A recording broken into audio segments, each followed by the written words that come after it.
అంటే ఎంత pan India cinema అయినా తెలుగు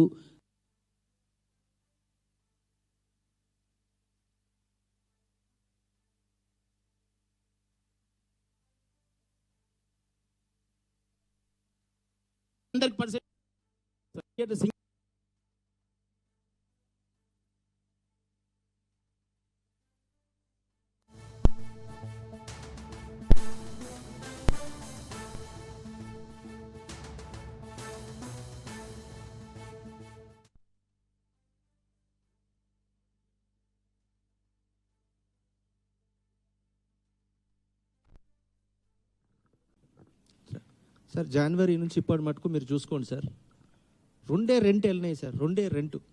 ఒకటి దురేందర్, ఒకటి ఉస్తాద్ భగత్ సింగ్. అంతే, దాని తప్పించి ఇప్పటి మటుకు ఒక్క కూడా రెంట్ వెళ్ళలేదు. ఓన్లీ 2 weeks రెంట్ వెళ్ళింది మాకు. అంటే ఫస్ట్ వీక్ వచ్చింది అబ్బా. ఫస్ట్ వీక్ అంటే కొన్ని దాని రాలే, కొన్నిటికి వచ్చినాయి. చిరంజీవి మెగాస్టార్ది వచ్చింది.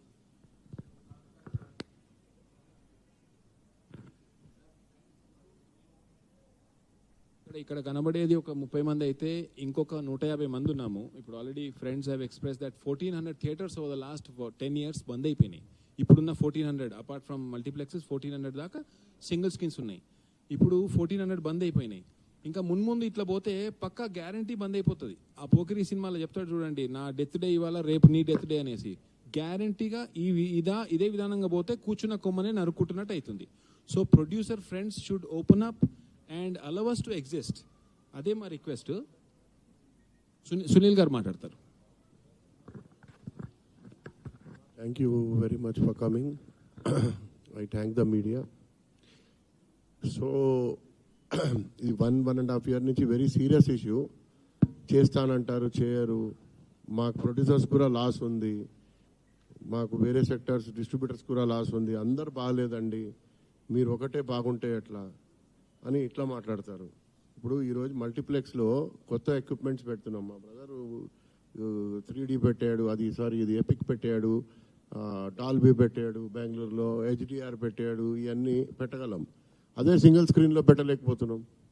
కలెక్షన్ ఇప్పుడు మీరున్నారు, డాల్బీ ఉంటే వస్తారు కదా సింగిల్ స్క్రీన్కి. ఎవరన్నా డాల్బీ ఎట్లా పెట్టాలి? అసలు మాకు ఛాన్సే లేదు.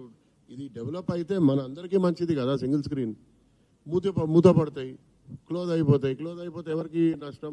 అది ప్రొడ్యూసర్స్కే నష్టం, డిస్ట్రిబ్యూటర్స్కే నష్టం. ఇప్పుడు ఆయన శిరీష్ రెడ్డి, మేము కూడా డిస్ట్రిబ్యూటర్సే కదా, మేము కూడా ప్రొడ్యూస్ చేస్తున్నాం కదా. ఆయన అయితే IS సినిమాలు ప్రొడ్యూస్ చేస్తున్నాడు.